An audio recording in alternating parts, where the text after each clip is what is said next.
मेरी आंखें बंद थीं और मशीनों की धीमी बीप की आवाज कानों में जा रही थी, लेकिन क्योंकि दवा नसों से होकर जा रही थी, जिसके असर के कारण हल्की नींद सी लग रही थी कि तभी अचानक मेरा मोबाइल बजा।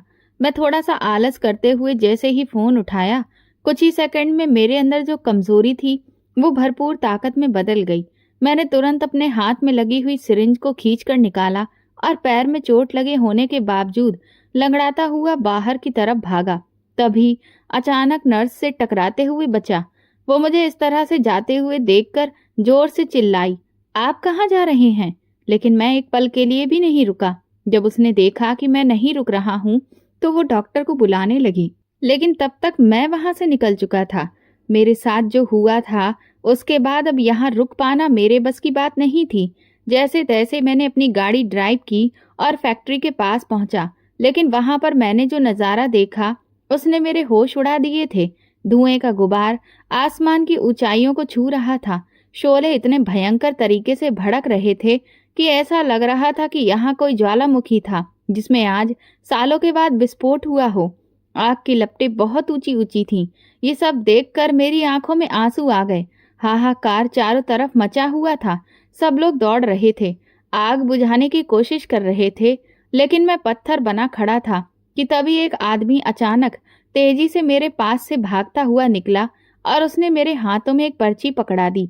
मैं इतना बदहवास था कि ना तो उस आदमी का चेहरा देख पाया और ना उसके पीछे दौड़ने की जहमत उठाई। और जैसे ही मैंने उस पर्ची को खोला तो मेरे होश उड़ गए, क्योंकि उसमें लिखा था, मेरा नाम रोहन है, उम्र 30 वर्ष, एक ऐसा नौजवान जिसकी जिंदगी हमेशा सुकून और सुख सुविधाओं में ही गुजरी। पापा का बड़ा बिजनेस था, बहुत बड़ी फैक्ट्री, कई कंपनियां और हजारों लोग उनके अंदर काम करते थे।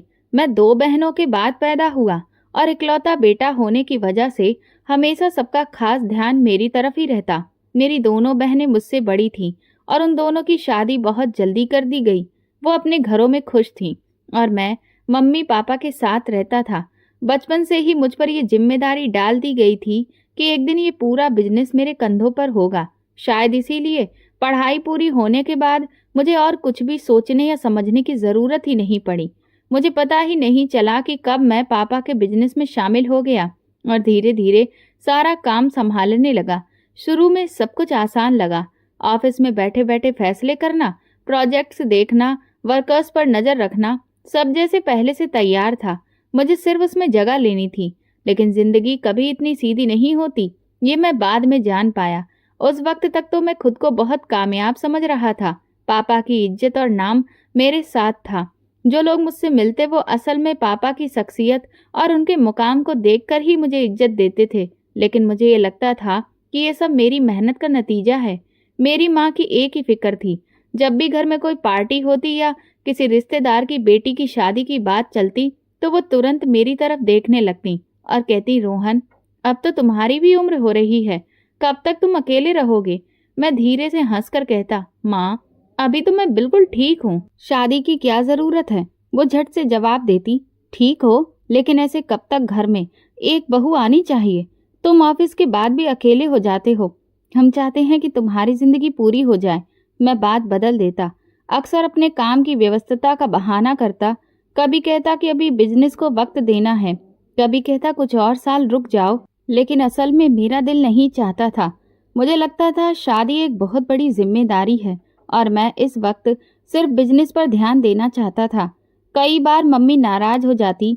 एक दिन बोली, ये कैसी बात हुई कि शादी और बिजनेस का आपस में कोई रिश्ता है? अगर तुम्हें शादी से डर लगता है तो सीधा कह दो, लेकिन ये ना कहो कि बिजनेस की वजह से शादी नहीं कर रहे। मैंने मुस्कुराकर कहा, मम्मी, आप बिल्कुल फिक्र ना करें, जहां आप चाहेंगी वहीं शादी करूंगा। आपका फैसला ही मेरा फैसला होगा, बस अभी कुछ वक्त चाहिए। वो चुप हो गई, लेकिन उनकी आंखों में बेचैनी साफ झलक रही थी। उन्हें हर वक्त ये डर सताता रहता था कि कहीं वक्त हाथ से निकल न जाए। उस वक्त तक मैं खुद को बहुत ताकतवर समझता था। बिजनेस मेरी पकड़ में था, बड़े बड़े कॉन्ट्रैक्ट मेरे सामने आते और मैं बहुत आसानी से संभाल लेता। लेकिन फिर एक दिन ऐसा आया जब सब कुछ बदलना शुरू हो गया। पहले नुकसान छोटा सा था, एक ऑर्डर वक्त पर पूरा नहीं हो सका और हमें काफी सारे पैसे वापस करने पड़े। मैंने उसे मामूली समझकर नज़रअंदाज कर दिया। सोचा कि बिजनेस में तो ऐसी छोटी मोटी चीज़ें होती ही रहती हैं। लेकिन फिर अगले ही महीने एक और बड़ा नुकसान हो गया। मार्केट में अचानक हमारे प्रोडक्ट्स की डिमांड कम हो गई, क्योंकि नई कंपनियां आ गई थीं और वो और भी नए तरीकों से काम कर रही थीं। हमारे पुराने तरीकों का अब कोई असर नहीं हो रहा था। मेरे लिए ये सब कुछ उतना ज़रूरी नहीं लगा। सोचा कि ये तो सब वक्त के साथ है। लेकिन जब साल खत्म हुआ तो हिसाब किताब ने मेरी आंखें खोल दी। पिछले कई महीनों में नुकसान इतना बढ़ चुका था कि हमारी बचत भी कम होने लगी थी। एक रात जब मैं ऑफिस में बैठकर अकेला हिसाब देख रहा था तो पहली बार मेरे दिल में डर उतर आया। मैंने खुद से कहा, क्या ये मुमकिन है कि ये सब खत्म हो जाएगा? मेरे अंदर एक अजीब सी उलझन पैदा होने लगी। जितना ज्यादा सोचता उतना ही ज्यादा दिल घबराता। बाहर से देखने वाले अभी भी समझते थे कि मैं बहुत कामयाब हूँ, लेकिन सच्चाई ये थी कि बुनियाद अंदर से खोखली हो रही थी। घर वापस आया तो मम्मी ने हमेशा की तरह पूछा, बेटा आज फिर से परेशान लग रहे हो? मैंने टालने की कोशिश की, कुछ भी नहीं है मम्मी, बस काम के सिलसिले में थोड़ा सोच रहा था। उन्होंने मेरी तरफ ध्यान से देखा, फिर कुछ भी नहीं बोली। लेकिन मुझे एहसास हुआ कि वो सब जानती हैं। उन दिनों मैंने पहली बार महसूस किया कि शायद मैं इतना मजबूत भी नहीं हूँ जितना मैं खुद को समझता था। पापा की मेहनत से खड़ा किया ये बिजनेस मेरे हाथों में डगमगाने लगा था। एक पल के लिए सोचा कि शायद अगर शादी हो जाती तो दिल को सुकून मिलता, लेकिन फिर तुरंत ही खुद को टोका, नहीं, अभी शादी का वक्त नहीं है, पहले कारोबार को संभालना है। लेकिन ये फैसला भी बेकार निकला। हर दिन एक नई मुश्किल लेकर आता। कभी किसी क्लाइंट का भरोसा टूट जाता, कभी किसी प्रोजेक्ट में रुकावट आ जाती। जैसे किस्मत ने फैसला कर लिया था कि अब मेरी परीक्षा शुरू हो गई थी। मैं हर बार खुद को हिम्मत देता, मगर अंदर से कमजोर होता जा रहा था। दिन के वक्त ऑफिस में स्टाफ के सामने खुद को मजबूत रखने की कोशिश करता, लेकिन रात को कमरे में अकेला होता तो अपने आप से सवाल करता, क्या सच में मैं इस सब के लायक हूँ? बिजनेस के नुकसान के बाद मैंने खुद को संभाल लेने की बहुत कोशिश की, मगर वक्त के साथ सब कुछ मुश्किल होता जा रहा था। हर नए दिन के साथ ऑफिस में कोई न कोई मुसीबत खड़ी हो जाती। कभी मशीन खराब हो जाती, कभी किसी क्लाइंट का ऑर्डर पूरा नहीं हो पाता। मैं हर मुश्किल को बस कुछ दिनों की बात समझकर ही सॉल्यूशन ढूंढता रहा, लेकिन नुकसान का सिलसिला रुकने का नाम नहीं ले रहा था। एक दिन मैनेजर ने ऑफिस में आकर कहा, सर, कुछ वर्कर्स ने आज काम पर आने से इनकार कर दिया है। उनका कहना है कि पिछले 2 महीने की तनख्वाह अभी तक नहीं मिली है। मैंने टेबल पर हाथ मारा, ये कैसे मुमकिन है? हमने पिछले हफ्ते ही तो अकाउंट्स को क्लियर किया था। मैनेजर ने नजर झुका ली। जी सर, क्लियर तो किया था, लेकिन सिर्फ आधा पेमेंट ही हुआ था। बाकी रकम तो कंपनी के अकाउंट में मौजूद ही नहीं थी। मेरे पैरों तले जमीन निकल गई। मैं जानता था कि कैश फ्लो का प्रॉब्लम बढ़ता ही जा रहा है, लेकिन ये सोचा ही नहीं था कि मजदूर अपनी मजदूरी के बिना इस तरह से हड़ताल कर देंगे। उसी दिन कुछ क्लाइंट्स ने अपनी डील तोड़ दी।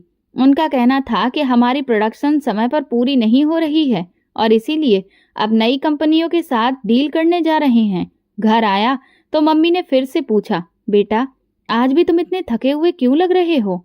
मैंने ठंडा सा जवाब दिया, कुछ नहीं मम्मी, बस ऑफिस की मुश्किलें हैं। उन्होंने आह भरी, काश तुम अपने पापा की तरह हमेशा खुशहाल और जिंदा दिल रहते थे। वो हमेशा ये कहते थे कि अगर मजदूर का दिल जीत लो तो बिजनेस खुद ब खुद चलता रहता है। मैं खामोश रहा। माँ की बातें दिल को चुभने लगी, लेकिन सच्चाई ये थी कि मजदूर नाराज थे और कंपनी का पहिया धीरे धीरे रुक रहा था। दूसरे दिन ऑफिस पहुंचा तो माहौल बहुत खराब था। कुछ वर्कर सामान पैक करके जा रहे थे। मैंने उन्हें रोकने की कोशिश की, रुक जाओ, अगले हफ्ते तक सब कुछ क्लियर कर दूंगा। लेकिन एक ने बड़े ही कठोर लहजे में कहा, सर, हम कब तक खाली बातों पर गुजारा करें? हमारे घरों में भी बच्चे हैं, हम भी इंसान हैं। ये कहकर वो सब बाहर निकल गए। मैं कुर्सी पर बैठा सोचता रह गया। अपने कमरे की खिड़की से देखता रहा कि कैसे एक एक करके लोग मेरी कंपनी को छोड़ रहे हैं।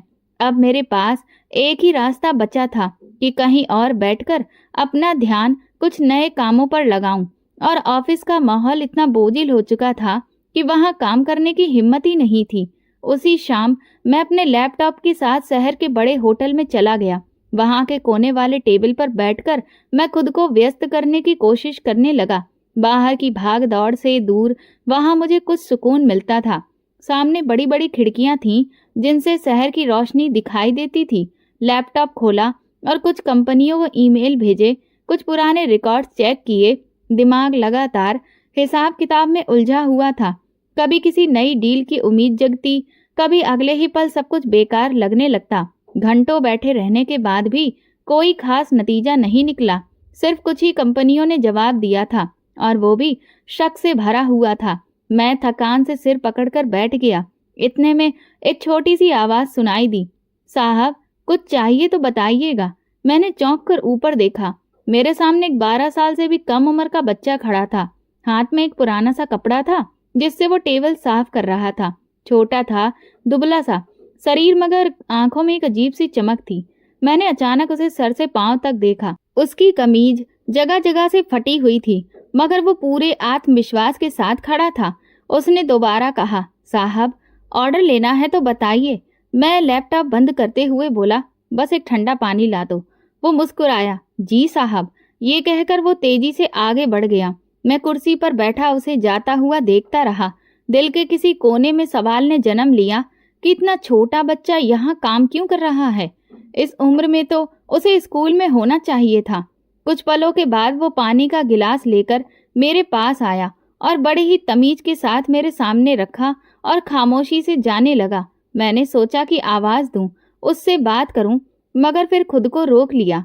शायद ये मेरी कैफियत थी कि एक अजनबी बच्चे की मौजूदगी ने मुझे पहली बार अपने दुख से हटकर किसी दूसरी तरफ सोचने के लिए मजबूर कर दिया था। मैंने पानी का घूंट लिया और खिड़की से बाहर देखा। दिल ही दिल में सोच रहा था कि ये बच्चा भी अपनी जिंदगी के बोझ तले झुका हुआ है। वो पल मेरे लिए अजीब था। मुझे नहीं पता था कि ये मामूली सा बच्चा आगे चलकर मेरी जिंदगी बदल देगा। और यही वो रात थी जब मेरी कहानी ने एक नया मोड़ लेना शुरू किया। उस दिन की शाम कुछ और ही थी। मैं हमेशा की तरह कोने वाले टेबल पर बैठा अपने लैपटॉप के साथ व्यस्त था। आसपास लोग हंसी मजाक करते हुए खाने में व्यस्त थे, लेकिन मैं एक और ही दुनिया में उलझा हुआ था। ड्राफ्ट, नंबर्स, ईमेल्स जा रहे थे। इसी दौरान वही बच्चा दोबारा मेरे टेबल के पास आकर रुका। वो टेबल को कपड़े से साफ कर रहा था, लेकिन इस बार रुककर बोला, साहब कुछ और चाहिए हो तो बता दीजिए। मैंने सर उठाकर उसकी तरफ देखा। उसके चेहरे पर मेहनत की थकान तो लग रही थी, लेकिन मुस्कुराहट कायम थी। मैंने अचानक कहा, बेटा तुम पढ़ते नहीं हो? वो पल भर के लिए रुका और फिर सीधा खड़े होकर बोला, नहीं साहब, हम गरीब हैं, पढ़ाई हमारे बस की बात नहीं है। मैं चौंक गया। उसकी उम्र 11 वर्ष से ज्यादा नहीं थी। उस वक्त तो बच्चे स्कूल बैग उठाकर दौड़ रहे होते हैं। मैंने सवाल दोहराया और पूछा, घर में कौन कौन है तुम्हारे साथ? उसने बड़े ही सुकून से जवाब दिया, मेरी माँ है और 2 बहनें। मैं चाहता हूँ कि वह घर के अंदर ही रहें, बाहर काम न करें, इसलिए मैं काम करता हूँ। मैं उसके जवाब पर खामोश रह गया। मैंने सोचा था कि वो शायद कोई बहाना करेगा, लेकिन उसने अपनी छोटी सी जुबान से बहुत बड़ी बात कह दी थी। बहनों की सुरक्षा का एहसास, जिम्मेदारी का बोझ और खुद को आगे बढ़ाने की हिम्मत। मैंने अपनी जेब से कुछ नोट निकाले और उसकी तरफ बढ़ाए। ये तुम रख लो, अपनी माँ और बहनों के लिए कुछ खरीद लेना। वो एकदम पीछे हट गया और हाथ पीछे रखकर बोला, नहीं साहब, ये मुझे नहीं चाहिए। मैं अपनी मेहनत की कमाई लेता हूँ, भीख नहीं। उसके लहजे में अजीब सा जज्बा था। मैं हैरान होकर बोला, बेटा ये कोई भीख नहीं है, बस मेरी तरफ से तोहफा समझ लो। उसने सर हिलाया, नहीं साहब, मैं अपनी इज्जत पर समझौता नहीं करता। ये सुनकर मैं खामोश हो गया। वो इतनी छोटी सी उम्र में इतनी बड़ी बात कर गया। वो हल्की सी मुस्कुराहट के साथ आगे बढ़ गया और मैं काफी देर तक वहीं बैठा रहा। उसे जाते देखता रहा। दिल में एक अजीब सी उलझन पैदा हुई। मैंने अपनी जिंदगी पर नजर डाली। वो सारी सुख सुविधाएं जो मुझे इतनी आसानी से मिल गईं, वो मुकाम जो पापा की मेहनत की वजह से विरासत के तौर पर मेरे पास आज मौजूद था, उनकी कदर कभी नहीं की। और ये बच्चा जिसके पास कुछ भी नहीं, वो अपनी खुददारी पर कायम है। मैंने लैपटॉप बंद किया, लेकिन दिमाग में सिर्फ एक सवाल गूंज रहा था, क्या वाकई में मैं एक नाशुक्रा इंसान हूँ? इसी दौरान होटल के अंदर हल्का म्यूजिक बजने लगा। लोग अपनी बातों में व्यस्त हो गए, लेकिन मेरे कानों में कुछ सुनाई नहीं दे रहा था। मैं बस उस बच्चे की बातों को दोहरा रहा था। मैं अपनी मेहनत की कमाई लेता हूँ, भीख नहीं। रात गहरी होने लगी तो मैंने सामान समेटा और बाहर निकल गया। गाड़ी में बैठते ही वही ख्याल दिल में आया। बच्चा अपने छोटे छोटे कदमों से टेबल साफ कर रहा था और मैं लाखों करोड़ों के बिजनेस का मालिक होकर भी परेशान और बोझिल घर पहुंचा तो मम्मी ने खाने की टेबल पर बुलाया। मैंने बहाना करके कहा, मुझे भूख नहीं है। उन्होंने ध्यान से मुझे देखा। बेटा, तुम्हारा रंग पीला पड़ रहा है, सब ठीक तो है ना? मैंने मुस्कुराकर कहा कि माँ, सब कुछ ठीक है, बस ऑफिस का थोड़ा सा दबाव है। वो चुप हो गई, लेकिन मैं जानता था कि वो सब समझ रही हैं। कमरे में आकर मैं बिस्तर पर लेट गया। कमरा रोशनी से भरा था, लेकिन दिल के अंदर अंधेरा था। बार बार उस बच्चे की मासूम सूरत मेरी आंखों के सामने आ रही थी। उसकी खुददारी, उसकी बातें, सब एक एक सवाल को जन्म दे रहे थे कि मैंने अपनी जिंदगी में क्या किया। मैंने कामयाबी को अपनी मेहनत समझा, लेकिन सच्चाई ये थी कि सब कुछ पापा की विरासत थी। और आज जब परीक्षा आई तो मैं कमजोर हो गया, जबकि वो 11 साल का बच्चा, जिसके पास न संपत्ति है और न सुविधा, अपनी इज्जत और खुददारी पर डटा हुआ है। रात काफी गुजर गई, मगर नींद नहीं आई। घड़ी की सुइयां बार बार देखता रहा, कभी खिड़की के बाहर रोशनी को घूरता, कभी आंखें बंद करके मन को सुकून देने की कोशिश करता, लेकिन हर बार वही चेहरा आंखों के सामने आता। दिल के किसी कोने में एक अजीब सा एहसास जागा कि शायद भगवान ने मुझे उस बच्चे से मिलवाया है ताकि मैं अपनी सच्चाई को पहचान सकूं। लेकिन उस वक्त मैं सिर्फ इतना जानता था कि आज की रात नींद नहीं आएगी। मैं करवटें बदलता रहा, सोचता रहा, और हर पल एक ही ख्याल मेरे दिल पर दस्तक देता रहा, क्या मैं वाकई में नाशुक्र हूँ? अगली सुबह ऑफिस जाना जरूरी था, लेकिन दिमाग कहीं और उलझा था। पिछली रात नींद न आने की वजह से थकान लग रही थी। हिसाब किताब की फाइलें सामने खुली थीं, लेकिन नजर हर बार अटक जाती थी। मुझे अपनी सोच में बस वही बच्चा दिखाई देता जो खुददारी के साथ खड़ा होकर कह गया था कि वो भीख नहीं लेता। दोपहर को कुछ जरूरी डॉक्यूमेंट्स करवाकर मैं फिर वही होटल चला गया। अब मुझे वहां एक अजीब सा सुकून महसूस होने लगा था। वो कोने का टेबल जैसे मेरा दूसरा ऑफिस बन गया था। मैंने लैपटॉप खोला और टेबल पर नजर डालने लगा। अचानक शोर की आवाज सुनाई दी। पहले तो मैंने ध्यान नहीं दिया, लेकिन शोर बढ़ता गया। किसी के चिल्लाने, किसी के रोने और बर्तनों के गिरने की आवाज पूरे हॉल में गूंजने लगी। मैं चौंक कर उठ खड़ा हुआ। वेटर भागते हुए एक तरफ जमा थे, ग्राहक भी इधर उधर देखने लगे। मैं कुर्सी से उठा और आवाज की तरफ बढ़ा। सामने का नजारा देखकर मेरे कदम रुक गए। वही 11 साल का बच्चा जमीन पर गिरा हुआ था और होटल का मैनेजर उसे बुरी तरह से मार रहा था। लोग देख रहे थे, मगर कोई बीच में आने की हिम्मत नहीं कर रहा था। मैंने तुरंत आगे बढ़कर मैनेजर का हाथ पकड़ लिया। ये क्या कर रहे हो? बच्चा है। मैनेजर ने गुस्से से कहा। साहब, आपको पता है कि ये क्या करता है? ये रोज खाने की चीज चुरा लेता है। हम इसे खुद भी खाना देते हैं, फिर ये क्यों चोरी करे? बच्चा रोते हुए खड़ा हुआ और सर झुका दिया। उसकी कमीज बुरी तरह फट गई थी, चेहरे पर डर और बेबसी थी। मैंने मैनेजर को सख्त लहजे में कहा, कितने का खाना है? जितना नुकसान हुआ है हिसाब लगाकर मुझे बताओ। वह हक्का बक्का रह गया। साहब, ये तो रोज ऐसा ही करता है, आप क्यों इसकी तरफदारी कर रहे हैं? मैंने पर्स निकाला और कुछ नोट उसके हाथ पर रख दिए। ये लो, अब दोबारा हाथ मत उठाना।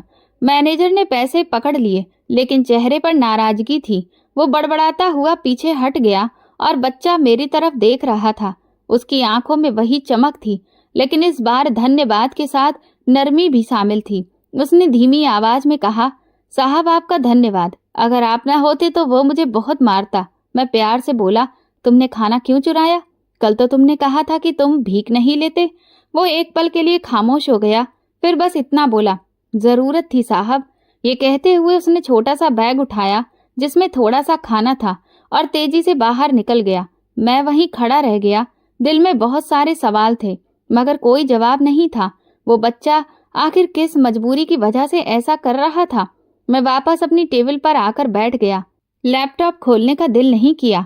पानी का गिलास मुंह से लगाया तो एहसास हुआ कि हाथ हल्का सा कांप रहा है। मैंने सोचा कि ये शायद सब कुछ सिर्फ इत्तेफाक है, लेकिन दिल ने कहा कि इसके पीछे कोई कहानी जरूर है। मैंने तुरंत बिल चुकाया और होटल से बाहर निकल आया। गाड़ी स्टार्ट की, मगर स्टीयरिंग पर हाथ रखने से पहले ही सोच बदल गई। मैंने खुद से कहा, नहीं, आज उसे ऐसे जाने नहीं दूंगा। मैं गाड़ी वहीं खड़ी रहने दी और पैदल ही उसकी तरफ बढ़ा जिधर वो बच्चा गया था। होटल से बाहर निकलकर वो तेजी से गली के अंदर चला गया था। मैंने दूरी से उसका पीछा शुरू कर दिया था। शहर की बड़ी बड़ी सड़कों से हटकर वो अंधेरी और तंग गलियों की तरफ जा रहा था। हर कदम पर मेरी उत्सुकता बढ़ रही थी। तंग गलियों के अंदर चलते चलते तकरीबन आधा घंटा गुजर गया। शाम ढल रही थी और अंधेरा धीरे धीरे जमीन पर उतर रहा था। मैं सधे हुए कदमों से आगे बढ़ रहा था ताकि बच्चा मुझे देख न सके। रास्ता कच्चा था, नालियां उबल रही थीं, टूटे फूटे मकानों के दरवाजे बहुत पुराने थे और छोटे छोटे बच्चे नंगे पांव मिट्टी में खेल रहे थे। वो लड़का आखिरकार एक बहुत ही पुराने से मोहल्ले में दाखिल हुआ जिसमें बदबू फैली हुई थी। टूटी हुई ईंटों के बीच बनी झोपड़ियां, जली हुई दीवारों वाले मकान और हर तरफ गरीबों की मरी हुई जिंदगी। मैंने सोचा कि यही उसका घर होगा, लेकिन वो एक झोपड़ी के पास जाकर रुका और वहीं बैठ गया। उसने बैग खोला जिसमें खाने की कुछ चीजें थीं। मैंने अंदाजा लगाया कि वो अपनी माँ और बहनों के लिए यह खाना निकाल कर लाया है, लेकिन कुछ पलों बाद नजारा ही बदल गया। मोहल्ले के कई बच्चे दौड़ते हुए उसके पास आए। उनके चेहरे भूख से कमजोर थे, आंखों में उम्मीद की चमक थी। वो सब उसके आसपास जमा हो गए। मैं हैरत से देखता रहा कि उस लड़के ने खाने के पैकेट निकालकर सब बच्चों में बांटना शुरू कर दिया। वो खुद एक कोने में बैठ गया मगर दूसरों को पहले खाने दिया। एक बच्चा खुशी से हंसते हुए बोला, भैया आज तो हमें खाने को बिरयानी मिली है।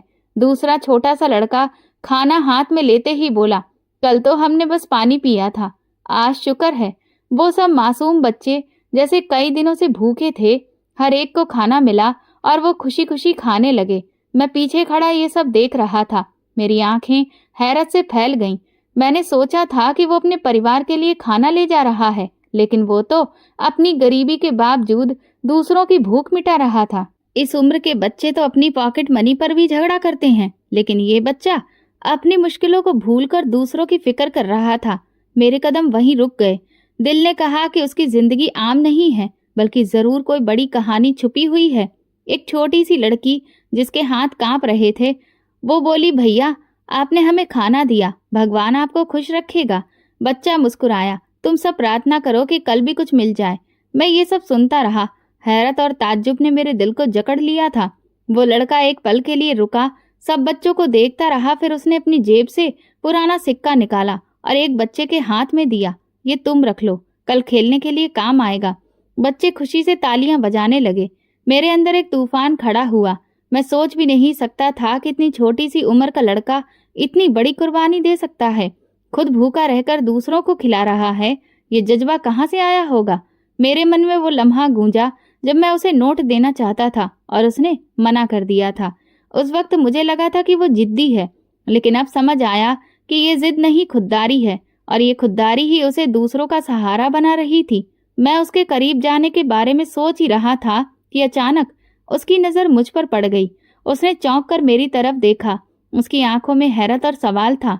वो तुरंत खड़ा हुआ और एक पल के लिए रुका और फिर धीरे आवाज में बोला, साहब आप यहाँ पर? मेरा दिल जोर से धड़का। वो मुझे पहचान चुका था। मैं कुछ पल खामोश रहा, फिर आगे बढ़ा। ये वो पल था जिसने मेरी जिंदगी की एक नई सच्चाई की शुरुआत होने वाली थी। वो बच्चा मुझे देखकर सामने चौंक गया था और मैं भी उसकी नजर से नहीं बच पा रहा था। मैं धीरे धीरे उसके पास गया। आसपास बच्चे अभी भी खाने में व्यस्त थे, लेकिन सब खामोशी से मुझे देखने लगे। मैंने उससे कहा, बेटा घबराओ मत, मैं बस ये जानना चाहता हूँ कि तुम ये सब क्यों करते हो। वो पहले चुप रहा, फिर हिचकिचाते हुए बोला, साहब आपको नहीं पता हमारे घर के हालात कैसे हैं। मैं वहीं जमीन पर एक तरफ बैठ गया ताकि वो खुलकर बात करे। मुझे बताओ तुम्हारे घर में कौन कौन है? उसकी आंखों में नमी आई, लेकिन वो अपने दुख को दबाकर बोला, मेरी माँ, मेरी 2 बहनें और बाकी ये सब बच्चे जो आप देख रहे हैं, ये सब मेरे चाचा और बुआ के बच्चे हैं। हम सब एक ही मोहल्ले में रहते हैं। मैं आगे झुककर बोला, और तुम्हारे पापा कहाँ हैं? उसके होंठ कांपने लगे। मेरे पापा? वो तो अब इस दुनिया में ही नहीं है। मेरे दिल की धड़कन तेज हो गई। मैंने सवाल किया, कैसे? उसने धीरे धीरे बोलना शुरू किया, मेरे पापा, मेरे चाचा और मेरे फूफा जी तीनों एक ही फैक्ट्री में काम करते थे। उन्हें फैक्ट्री की गाड़ी लेकर जाती थी और वापस छोड़ती थी।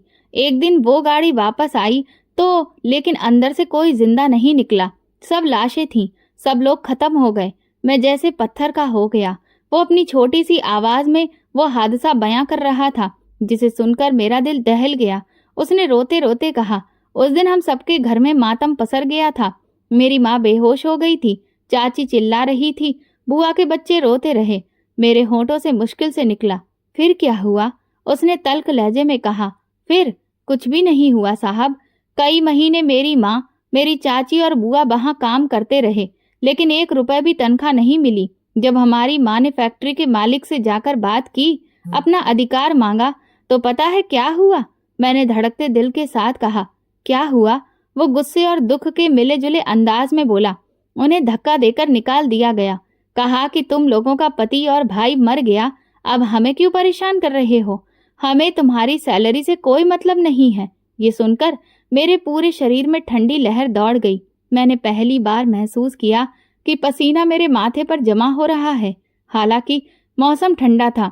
मैंने खुद को संभालते हुए कहा, बेटा ये कौन सी फैक्ट्री थी? वो खामोश हो गया। उसने एक नज़र मेरी तरफ देखा, जैसे कि सोच रहा हो कि सच बोलूं या नहीं। फिर बोला, आपको उससे क्या? मैंने दिल पर हाथ रखते हुए कहा, मुझे जानना है, जरूर जानना है। उसने भारी और धीमी आवाज में कहा, यह सब उस फैक्ट्री में हुआ है जिसका नाम पूरे शहर के लोग जानते हैं। कौन सी फैक्ट्री? साफ साफ बताओ। उसने साफ शब्दों में कहा, रोहन टेक्सटाइल फैक्ट्री। ये नाम सुनते ही मेरे पैरों तले से जमीन निकल गई। मैं पत्थर हो गया। मैंने कभी सोचा भी नहीं था कि मैं जिस बच्चे के लिए बेचैन हो रहा हूँ, वो मेरे ही जुल्म की चक्की में पिस रहा है। मेरे कानों में वो आखिरी शब्द गूंज रहे थे, रोहन टेक्सटाइल फैक्ट्री। दिल जैसे सीने से बाहर निकलने को था। मैं जमीन पर बैठा उस बच्चे की आंखों में देखने की हिम्मत नहीं कर सका। हर सांस भारी हो गई। वो फैक्ट्री जिसे मैं अपनी कामयाबी की पहचान समझता रहा, आज मेरे सामने जुर्म की सूरत में थी। मेरे मन में यादों का तूफान उठा। 2 साल पहले का वो दिन जब मुझे इस हादसे की खबर मिली थी। वर्कशॉप में कुछ टेक्निकल खराबी के बाद कई मजदूर मर गए थे। मीटिंग रूम में सबने कहा था कि नुकसान बहुत बड़ा है, हमें तुरंत अपने खर्चों को कम करना होगा। मैंने बिना सोचे समझे फैसला लिया, जो मजदूर मर गए हैं उनकी सैलरी रोक दो, हम और नुकसान बर्दाश्त नहीं कर सकते।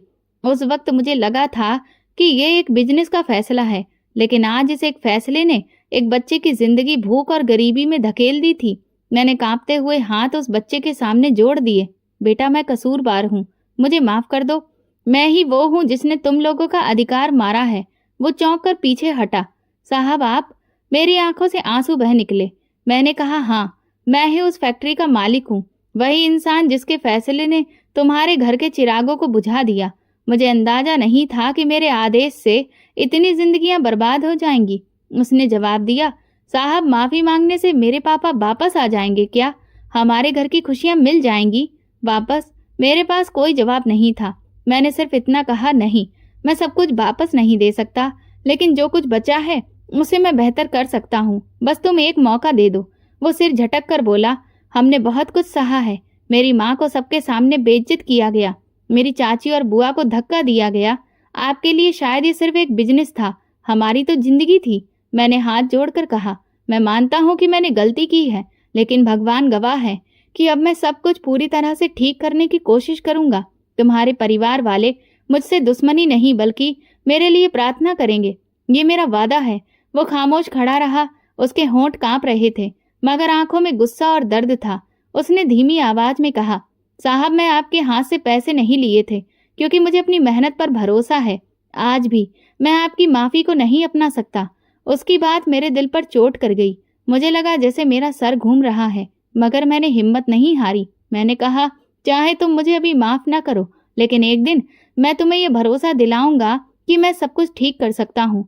उसने रुख मोड़ लिया और बाकी बच्चों को खाने के टुकड़े बांटने लगा। मैं खामोशी से उसे देखता रहा। मेरे आंसू मिट्टी में गिर रहे थे। मेरे दिल में एक नया फैसला पैदा हुआ। मैंने सोचा, ये बच्चा सही कहता है, माफी मांगने से खोई हुई जिंदगियां वापस नहीं लाई जा सकती, मगर इंसाफ और सहारा जरूर दिया जा सकता है। अब वक्त है कि मैं सब कुछ बदल दूं। मैंने धीमी आवाज में कहा, बेटा तुम चाहे जितना भी मुझसे नाराज हो जाओ, लेकिन आज से मेरा वादा है कि तुम्हारे घर, तुम्हारी माँ, तुम्हारी बहनें, ये सब बच्चे कभी भी भूखे नहीं रहेंगे। मैं वो सब कुछ करूंगा जो मैंने पहले नहीं किया। वो मेरी तरफ बिना देखे हुए बोला, बातें बहुत लोग करते हैं साहब, लेकिन सच में कौन निभाता है? मैंने कहा, मैं तुम्हें वक्त के साथ दिखाऊंगा कि ये मेरा वादा सिर्फ शब्दों का नहीं है बल्कि अमल का है। वो खामोश हो गया। मैंने महसूस किया कि शायद उसके दिल में अभी भी दीवार खड़ी है, लेकिन उस दीवार को गिरने में वक्त लगेगा। रात का अंधेरा गहरा हो गया। मोहल्ले की टूटी फूटी लालटेन झिलमिला रही थी। बच्चे एक एक करके खाने के बाद अपने घरों को चले गए। वो लड़का अकेला था। मैं भी वहां से पलटने लगा, लेकिन दिल में एक अजीब सा सुकून था, क्योंकि आज पहली बार मैंने अपनी गलती मानी थी। आज पहली बार मैंने खुद से एक वादा किया था कि मैं अपने पापा की विरासत को गुनाहों की बुनियाद पर नहीं बल्कि इंसाफ की बुनियाद पर चलाऊंगा। मैंने आसमान की तरफ देखा और धीमी आवाज में कहा, हे भगवान, मैंने बहुत जुल्म किया है, अब तुम मुझे सही रास्ता दिखाओ। और ये वो पल था जब मेरी ज़मीर ने सच में जागना शुरू किया। अगली सुबह सूरज की रोशनी कमरे में आई, लेकिन मेरे दिल में अंधेरा था। रात भर जागते हुए मैंने सोचा था कि अब वक्त आ गया है कि सबके सामने अपनी गलतियां मानूं। मैं जानता था कि यह आसान नहीं होगा। वो लोग जिन्हें बरसों जलील किया गया, जिनके घर उजड़े, जिनकी उम्मीदें टूटी, उनके सामने जाकर सर झुकाना मेरी जिंदगी का सबसे बड़ा इम्तिहान था। मैंने साधारण कपड़े पहने और गाड़ी लेकर सीधा उस बदबूदार मोहल्ले की तरफ गया जहां कल रात को वो बच्चा मुझे मिला था। रास्ते भर मेरा दिल कांप रहा था। हर पल ये ख्याल सता रहा था कि वो सब लोग मुझे देखते ही अपनी नफरत जाहिर करेंगे, लेकिन मुझे अब और ये बोझ अपने दिल में नहीं रखना था। मोहल्ले में दाखिल हुआ तो सबकी नजर मेरी गाड़ी पर जम गई। बच्चे खेलते खेलते रुक गए, औरतें दरवाजे से झांकने लगीं। मैंने गाड़ी रोकी और धीरे धीरे बाहर निकला।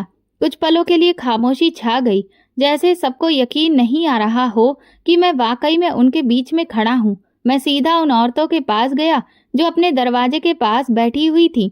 वही औरतें जिनके पति हादसे में मारे गए थे।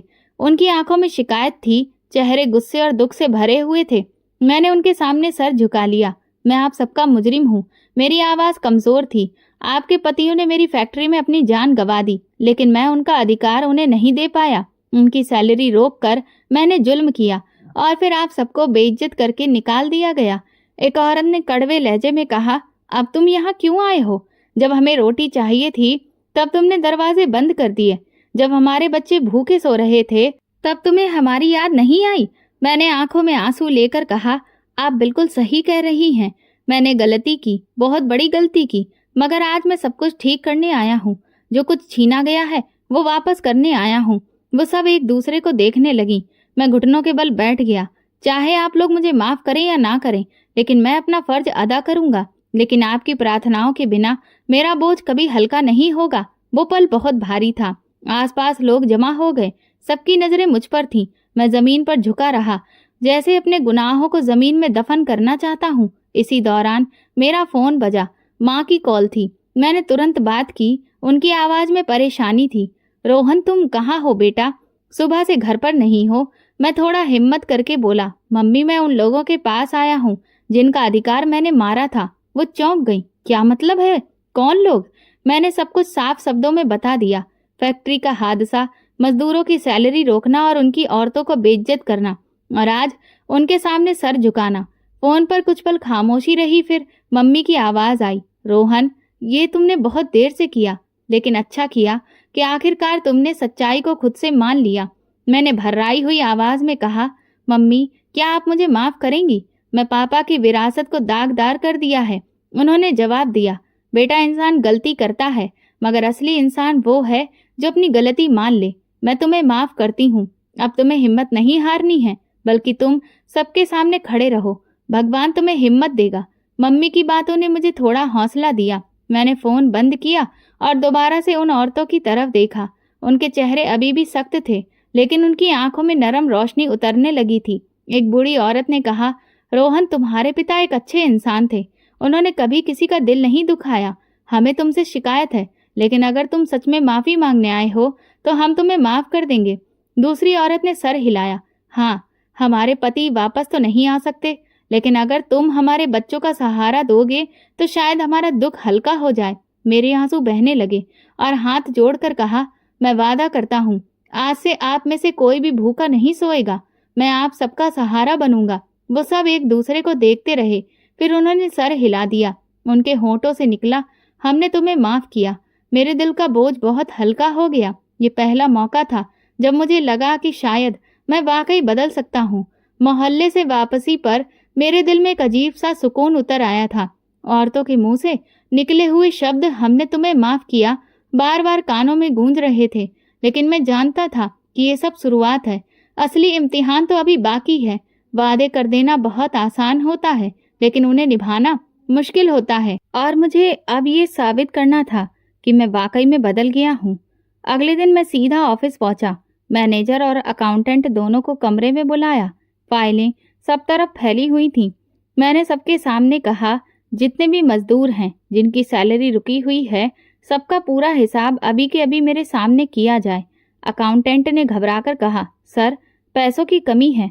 अगर सबको पेमेंट कर दिया गया तो फिर हमारे पास तो कुछ भी नहीं बचेगा। मैंने टेबल पर हाथ मारा। मुझे कोई परवाह नहीं। ये पैसे मेरी मेहनत की नहीं बल्कि उन लोगों के खून पसीने के हैं। आज के बाद कोई मजदूर अपनी मजदूरी के लिए दर दर भटकेगा नहीं। मैनेजर ने हिचकिचाते हुए पूछा, क्या ये फैसला बिजनेस के लिए नुकसानदेह नहीं होगा? मैं उसकी आंखों में देखकर बोला, नुकसान वही है जो मैंने पहले किया। अब तो सिर्फ अधिकार देना है। शाम को दफ्तर के हॉल में सारे मजदूर जमा थे और उनका बकाया पैसा उन्हें पकड़ा दिया गया। कई मजदूर हैरान थे, कई की आंखों में आंसू आ गए। एक बूढ़ा मजदूर कांपते हाथों से पैसे लेकर बोला, सर, ये तो वो पैसे हैं जिसकी उम्मीद हमने छोड़ दी थी। मैंने सर झुकाकर कहा, यह आपका अधिकार है और अधिकार तो वक्त पर देना चाहिए। मुझे लेकिन देर हो गई, पर अब ऐसा कभी नहीं होगा। पूरे हॉल में शांति छा गई। मजदूरों के चेहरे पर वो सुकून था जो बरसों से गायब था। इसी के साथ साथ मैंने अकाउंट डिपार्टमेंट को आदेश दिया कि हादसे में मरने वाले मजदूरों का पूरा रिकॉर्ड निकाला जाए। उन सबके घरों का खर्च, बच्चों की पढ़ाई और इलाज की जिम्मेदारी अब कंपनी उठाएगी। एक लिस्ट मेरे सामने रखी गई। मैंने पेन हाथ में उठाया और ऐलान किया, ये मेरा फैसला है कि ये सारे बच्चे स्कूल जाएंगे। उनकी माएं अब किसी के घर में झाड़ू पोछा नहीं करेंगी और ये बोझ मेरे सर पर है। वो पल मेरे लिए अनमोल था, जैसे बरसों का बोझ बहुत हल्का हो गया हो। रात को घर वापस आया तो माँ ने सवालिया नजरों से पूछा।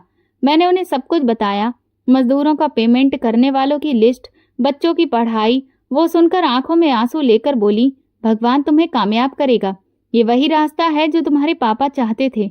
मैंने सर झुकाकर कहा, माँ, पापा की आत्मा को सुकून पहुंचाने के लिए ये सब करना जरूरी है। कुछ दिन गुजरे, मजदूरों की खुशी पूरे शहर में फैल गई। लोग कहने लगे, रोहन बदल गया है। वही इंसान जो पहले बहुत ही सख्त समझा जाता था। मेरी फैक्ट्री में एक नया जज्बा पैदा हुआ। लोग दिन रात काम करने लगे, ना कोई शिकायत, ना कोई देरी। फिर एक बहुत बड़ी मल्टीनेशनल कंपनी के आदमी ने मुलाकात करने के लिए मुझसे अपॉइंटमेंट मांगी। वो पिछले कई महीनों से हमारे काम पर नजर रख रहा था। ऑफिस के कॉन्फ्रेंस रूम में उनके साथ मेरी मीटिंग हुई। उन्होंने सीधा सवाल किया, रोहन साहब, हमें आपकी कंपनी में एक नया जुनून नजर आ रहा है। आप लोगों ने मजदूरों के साथ जो इंसाफ किया है उसकी खबरें हम तक पहुंच गई हैं। हमें ऐसे ही पार्टनर की जरूरत है जो इंसानियत और बिजनेस दोनों को साथ लेकर चले। मैं धड़कते दिल के साथ जवाब दिया, मैंने अपने अतीत में बहुत गलतियां की हैं, लेकिन अब मेरा इरादा है कि मेरा बिजनेस अब सिर्फ मुनाफे के लिए नहीं होगा बल्कि लोगों के भले के लिए होगा। उन्होंने मुस्कुराकर कहा, बिल्कुल वही शब्द हैं जो हम सुनना चाहते थे। मीटिंग कई घंटे तक चली। आखिरकार उन्होंने डील की, फाइल निकाली। मैंने दस्तखत किया तो दिल में अजीब सा सुकून आया। ये वो डील थी जो पिछले साल भर में जाकर भी हासिल नहीं कर सका था। लेकिन आज जब मैंने दूसरों के अधिकार को जाना तो किस्मत ने भी मेरा हाथ थाम लिया था। मीटिंग के बाद जब सब लोग कमरे से निकल गए तो मैं अकेला खिड़की के पास जाकर खड़ा हो गया। बाहर शहर की रोशनी को देखकर दिल ने कहा, ये सब उनकी प्रार्थनाओं का नतीजा है। वो लोग जिनके आंसू मैंने पोंछे वही मेरी कामयाबी की वजह बने हैं। बड़ी कंपनी के साथ डील होने के बाद फैक्ट्री में जैसे नई ऊर्जा दौड़ गई। मशीनों की आवाज और तेज और लगातार सुनाई देने लगी, जैसे वो भी खुशी खुशी चल रही हो। मजदूर सुबह सवेरे हंसते मुस्कुराते हुए आते और काम के दौरान एक दूसरे से बात करते। जहां पहले मायूसी और खामोशी छाई रहती थी, अब वहां जोश दिखाई दे रहा था। मैं जब ऑफिस में आता तो देखता कि प्रोडक्शन धीरे धीरे बढ़ रहा था। ऑर्डर अब वक्त पर पूरे होने लगे थे और नए क्लाइंट्स भी मेरे साथ जुड़ रहे थे। मैनेजर एक दिन फाइल लेकर आया और मुस्कुराते हुए बोला, सर ये देखिए, पिछले महीने का मुनाफा तो दुगना हो गया है। मैंने फाइल बंद करते हुए कहा, ये मुनाफा मेरा नहीं बल्कि उन सारे मजदूरों की मेहनत का नतीजा है। याद रखो, अब हर कामयाबी सबके हिस्से में आएगी। अकाउंटेंट ने पूछा, सर इतने बड़े मुनाफे को कहाँ पर इन्वेस्ट करें? मैं कुछ लम्हे सोचकर फिर साफ शब्दों में बोला, आधा मुनाफा हम गरीबों के लिए रखेंगे। नए स्कूल, फ्री मेडिकल सेंटर और जो लोग बेघर हैं उनके लिए छोटे घर बनवाए जाएंगे। बिजनेस के नियमों के खिलाफ है सर। मैं हल्की मुस्कुराहट के साथ बोला, ये बिजनेस नहीं, जिंदगी का नियम है। इस तरह से फैक्ट्री के साथ साथ मेरा मन भी बदलने लगा। ऑफिस में जरूरी फैसले और मीटिंग करने के बाद मैं सीधा गरीबों के इलाकों में निकल जाता। कभी स्कूल जाकर बच्चों की अटेंडेंस चेक करता तो कभी अस्पताल में मरीजों की खैरियत पूछता। शाम को मोहल्ले के बच्चों के साथ बैठकर कहानी सुनाता, कभी खुद उन्हें कुछ सिखाता। एक दिन वही बच्चा जिसने मेरी आंखें खोली थी मेरे पास आया। उसकी आंखों में अब डर की जगह भरोसा था। उसने कहा, साहब आपने वादा निभाया है, हमारी जिंदगी बदल गई है। मैंने उसके कंधे पर हाथ रखकर कहा, नहीं बेटा, ये सब तुम्हारी बदौलत हुआ है। अगर तुमने मुझे सच्चाई ना बताई होती तो मैं कभी भी नहीं बदलता। वो मुस्कुराकर बोला, मेरी माँ कहती है कि असली दौलत वो है जो दूसरों को खुश करके मिलती है। मैंने दिल ही दिल में सोचा, ये बच्चा आज भी मुझे सबक दे रहा है। इसी दौरान शहर में ये खबर फैल गई कि रोहन अब सिर्फ बिजनेसमैन नहीं रहा बल्कि लोगों की सेवा करने के लिए जीता है। कई सारे वेलफेयर सेंटर के लोग मेरे पास आए और बोले, आप हमारे साथ भी काम करें।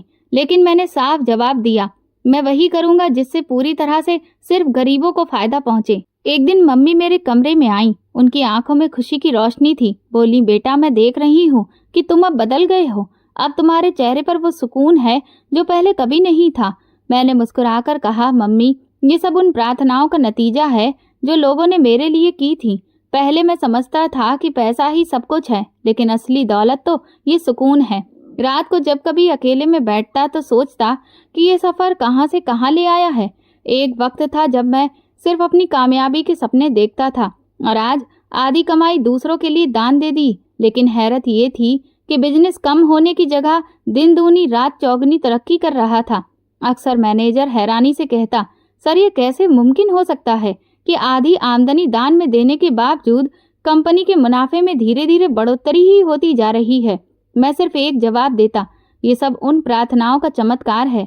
शाम को मैं फैक्ट्री के हॉल में खड़े होकर मजदूरों को देख रहा था। मशीनों की गूंज में हंसी की आवाज भी शामिल थी। हर कोई जोशीले अंदाज में काम कर रहा था। ये नज़ारा देखते हुए अचानक मेरा मन मुझे कई साल पीछे लेकर गया। उस वक्त जब पापा जिंदा थे। एक याद मेरी आंखों के सामने चलने लगी। मैं कमरे में बैठा हिसाब किताब कर रहा था और पापा मेरे पास आए थे। उनके चेहरे पर हमेशा की तरह सुकून फैला था। उन्होंने कहा था, रोहन एक बात हमेशा याद रखना, कभी किसी का अधिकार मत मारना। भगवान भी इस बात को बर्दाश्त नहीं करते। अगर किसी के हिस्से की चीज रोक लोगे तो याद रखो, एक दिन भगवान तुमसे सब कुछ छीन लेगा। मैंने उस वक्त बड़ी ही लापरवाही से जवाब दिया था, पापा बिजनेस में कभी कभी कठोर फैसले लेने पड़ते हैं, ये सब जिंदगी का हिस्सा है। वो मेरी बात पर मुस्कुराकर बोले थे, फैसले सख्त करो लेकिन इंसाफ के खिलाफ नहीं होने चाहिए। तुम्हारे फैसले सिर्फ कागज पर नहीं होते, ये किसी की जिंदगी पर भी असर डालते हैं। उस रात का धुंधला मंजर जैसे कि आज की याद से जुड़ गया था। मैंने आंखें बंद की और सोचा, पापा आप बिल्कुल ठीक कहते थे। असली कामयाबी तो दूसरों को खुशी देने में है, ना कि उनसे छीनने में। इसी दौरान उन मजदूरों में से एक नौजवान मेरे पास आया। उसने कहा, सर हम आपके शुक्रगुजार हैं। आज हमारे घरों में खुशियां वापस आ गई हैं। हमारी औरतें और बच्चे आपको दुआएं देते हैं। मैं हल्की मुस्कुराहट के साथ जवाब दिया, ये मेरा फर्ज है। जो कुछ तुम लोगों ने दिया वो मैं लौटा भी दूं तो कम है। शाम को मैंने फैसला किया कि मैं मोहल्ले का एक चक्कर लगाऊंगा। गाड़ी धीरे धीरे उन तंग गलियों में दाखिल हुई जहां कभी वीरानी और उदासी छाई रहती थी। दरवाजों पर दिए जल रहे थे, बच्चे खेल रहे थे, औरतों के चेहरे पर खुशी झलक रही थी। मैं गाड़ी से उतरा तो सब लोग मेरे आसपास जमा हो गए और दुआएं प्रार्थना भरे लहजे में कहने लगे, भगवान आपको सही सलामत रखे, आपने हमारे जख्मों को भर दिया। एक छोटी बच्ची मेरे पास आकर बोली, अंकल आपने हमें स्कूल भेजा, अब हम पढ़ेंगे लिखेंगे और बड़े होकर आपकी तरह दूसरों की मदद करेंगे। उनकी बात सुनकर मेरा दिल भर आया। मैंने उनके सर पर हाथ रखा और कहा, बेटा, यही तो असली खुशी है जब तुम लोग आगे बढ़ोगे। मोहल्ले में एक तरफ वही बच्चा खड़ा था जिसने मुझे हकीकत का रास्ता दिखाया था। उसके चेहरे पर आज पहली बार रोशनी दिखाई दी। वो मेरे पास आया और धीरे से बोला, साहब, अब मुझे भरोसा हो रहा है कि आप सच में बदल गए हैं। मैंने उसके कंधे पर हाथ रखकर कहा, तुम्हारी वजह से ही मैंने अपनी जिंदगी का रुख बदला है। अगर तुम नहीं होते तो मैं आज भी अंधेरे में भटक रहा होता। वो चुप हो गया, लेकिन मैं उसकी आंखों की नमी सब कुछ कह रही थी। अब औरतें और बच्चे मुझे दुआएं देने लगे। किसी ने कहा, भगवान आपको दिन दूनी रात चौगनी तरक्की दे। किसी ने कहा, भगवान आपको बहुत लंबी उम्र दे। ये सब देखकर मुझे ऐसा लगा कि जैसे आज मैं एक सच्चा इंसान बन गया हूँ। मोहल्ले की गलियां आज मुस्कुराते चेहरों से जगमगा रही थी। मैंने अपने दिल में कहा, पापा, मैं देर तो की, लेकिन आपकी दी हुई नसीहत मेरी जिंदगी का उसूल बन गई है। सब कुछ बेहतर तरीके से चल रहा था, काम भी और भलाई भी। माँ के कहने पर मैंने उनकी ही पसंद की एक लड़की से शादी कर ली और सच में शादी के बाद मेरी जिंदगी पूरी तरह से बदल गई। वो मेरा इतना ख्याल रखती कि मैं अपने आप को बहुत ही खुशकिस्मत समझता। वो ना सिर्फ घर में मेरी हर सहूलियत को देखती, बल्कि कभी कभी ऑफिस के कुछ कामों में भी बराबरी से मेरा साथ देती। सच कहा था माँ ने, शादी के बाद कोई होगा जो मेरी परेशानियों को बांटेगा और मेरा सहारा बनेगा।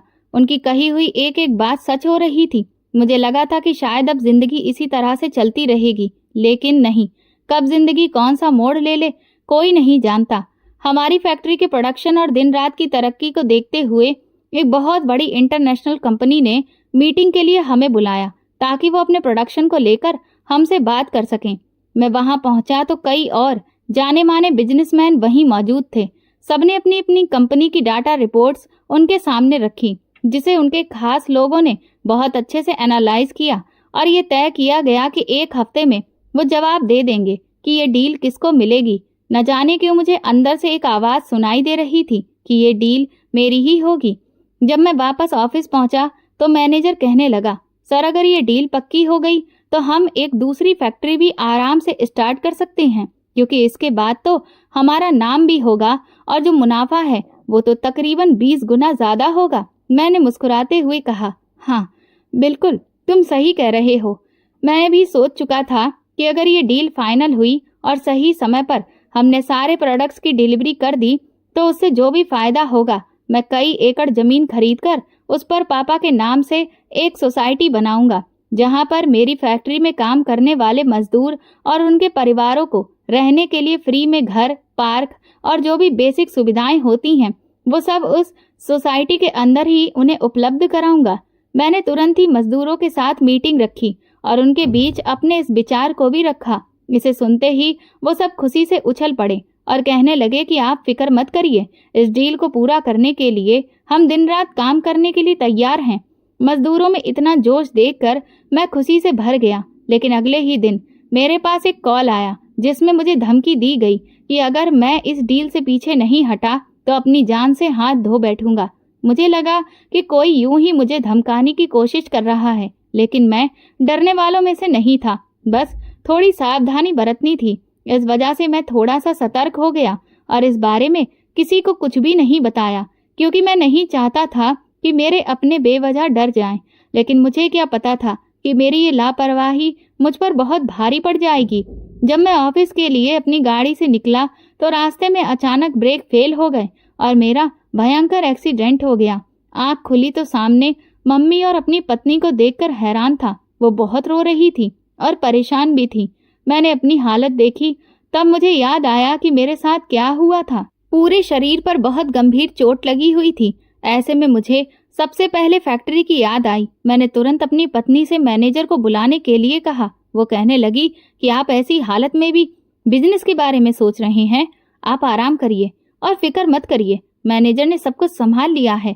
हमारी फैक्ट्री में काम करने वाले आपके लिए दिन रात प्रार्थना कर रहे हैं और देखना आप जल्दी ही ठीक हो जाएंगे। लेकिन मुझे ये समझ नहीं आ रहा था कि मेरे साथ ये सब अचानक कैसे हो गया। तभी मुझे याद आया उस धमकी भरे कॉल के बारे में।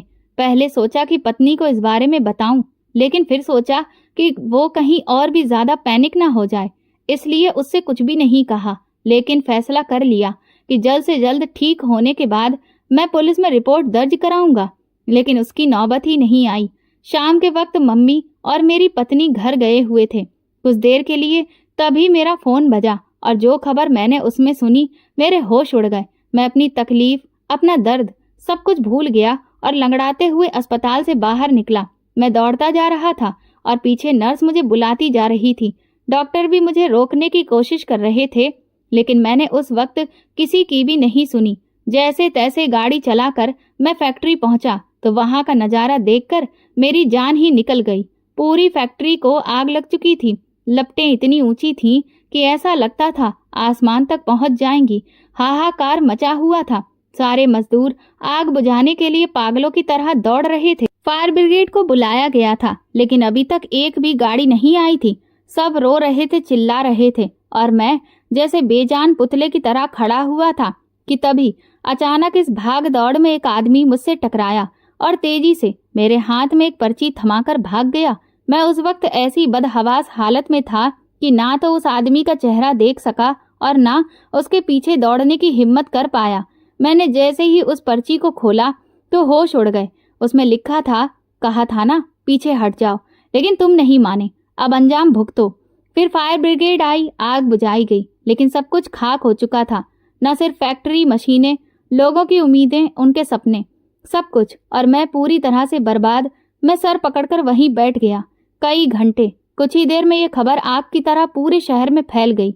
मेरे पास न जाने कितने ही बिजनेसमैन के फोन आने लगे, लेकिन मैं उस वक्त किसी को भी कुछ भी बताने की हालत में नहीं था, इसीलिए फोन स्विच ऑफ कर दिया। थोड़ी ही देर में मम्मी और मेरी पत्नी भी आ गईं। वो भी बहुत रो रही थीं। और फिर इस सदमे में तकरीबन 2-3 हफ्ते चले गए। मैं घर से एक बार भी बाहर नहीं निकला और अपने कमरे में ही खुद को आइसोलेट कर लिया, क्योंकि अब समझ ही नहीं आ रहा था कि आगे क्या होगा, क्या करना है। एक दिन शाम को जब मैं अपनी ही तन्हाई और गम में डूबा हुआ बैठा था तो माँ ने मुझे बताया कि फैक्ट्री के कुछ मजदूर मुझसे मिलने आए हैं। मैं नीचे गया तो मुझे वही बच्चा सामने खड़ा दिखाई दिया जो होटल में मिला था, जिसने मुझे सच्चाई का रास्ता दिखाया था। मेरी फैक्ट्री के कई मजदूर आंखों में आंसू लेकर और उम्मीद के साथ मुझे देखते हुए कहने लगे, साहब आप हिम्मत मत हारिए, आप ही तो हमारी उम्मीद हैं, हमारा सहारा हैं। मैंने उनके सामने हाथ जोड़कर कहा, मुझे माफ कर दो, मैंने तुम्हें सपने दिखाए, तुम्हारे बच्चों का सुनहरा भविष्य दिखाया, लेकिन मैं अब खुद किसी भी काबिल नहीं रहा।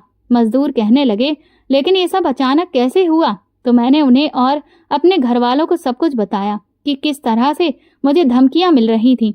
उस इंटरनेशनल प्रोजेक्ट को हथियाने की खातिर मुझे बार बार डराया जा रहा था ताकि मैं अपने कदम पीछे खींच लूं, लेकिन मैंने ऐसा नहीं किया और बस आज उसी का खामियाजा आप सबके सामने है।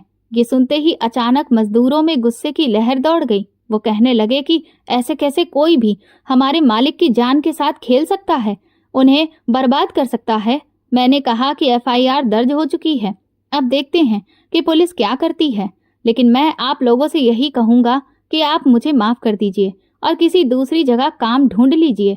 ये कहकर मैं पलटने लगा, लेकिन तभी वो बच्चा दौड़कर मेरे पास आया और हाथ पकड़कर बोला, आपने हमारे बुरे वक्त में हमारा हाथ थामा था और आज हम आपका साथ कैसे छोड़ सकते हैं। ये सुनते ही मेरा मन दुख से भर गया। तभी सारे मजदूर एक साथ आवाज में कहने लगे, हाँ साहब, फैक्ट्री जल गई तो क्या हुआ, हमारे हाथ पैर अभी भी बाकी हैं। कोई हमारी मशीनों को जला सकता है, लेकिन हमारी हिम्मत को नहीं। न जाने क्यों उनके अंदर के इस जोश को देखकर मेरे अंदर भी एक उम्मीद की किरण जगने लगी। पर फिर मैंने कहा कि ये डील बहुत बड़ी है, इतने कम समय में इसे पूरा करना लगभग नामुमकिन है, और फिर नई मशीनों के लिए अब हमारे पास पैसे भी नहीं हैं। मेरा इतना कहना था कि तभी उस भीड़ में से मैनेजर और अकाउंटेंट बाहर आए।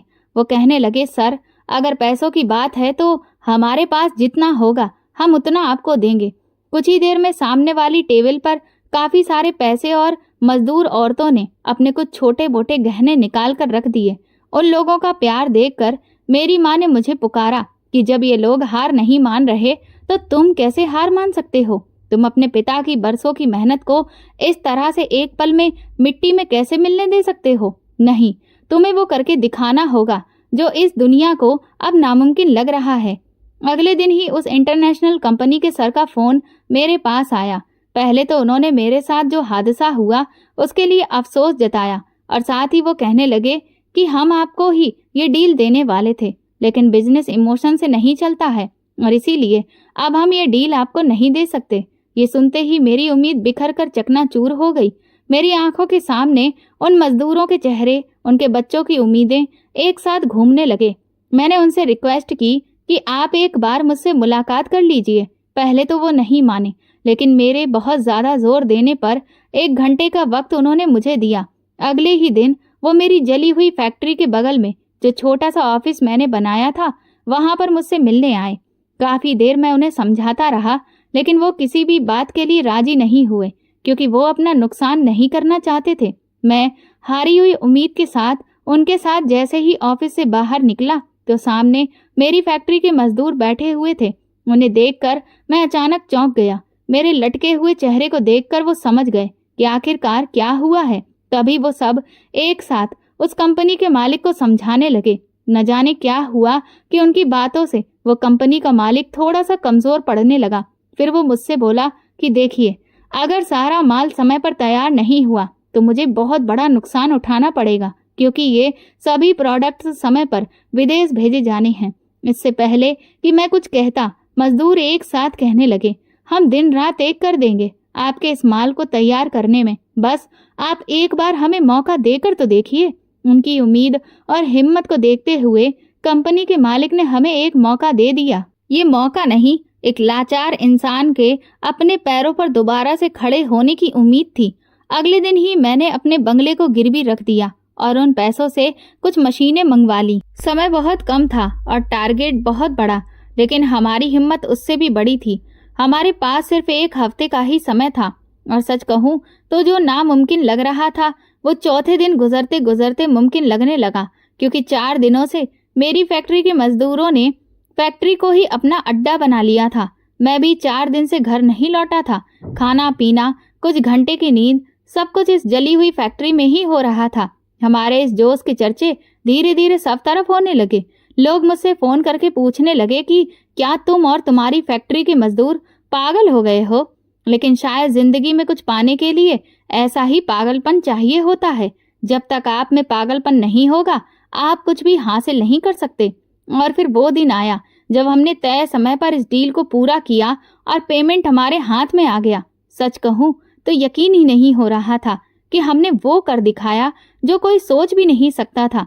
कोई छोड़ो, शायद हम भी नहीं सोच सकते थे। मजदूरों के चेहरे पर खुशियां देखने के लायक थीं और मैं, जो कि पिछले 7 दिन से थोड़ी बहुत नींद सोया था, उसके बावजूद भी जरा सी भी कमजोरी महसूस नहीं हो रही थी। डील पूरी होते ही मैंने सबसे पहले बोनस पेमेंट अपने सभी मजदूरों को दिया और 3 दिन की छुट्टी दी ताकि वो चैन की नींद सो सकें।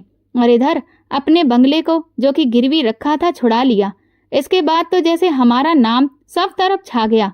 मेरी और मेरे वर्कर्स की काबिलियत के चर्चे लोगों की जुबान से थमने का नाम नहीं ले रहे थे।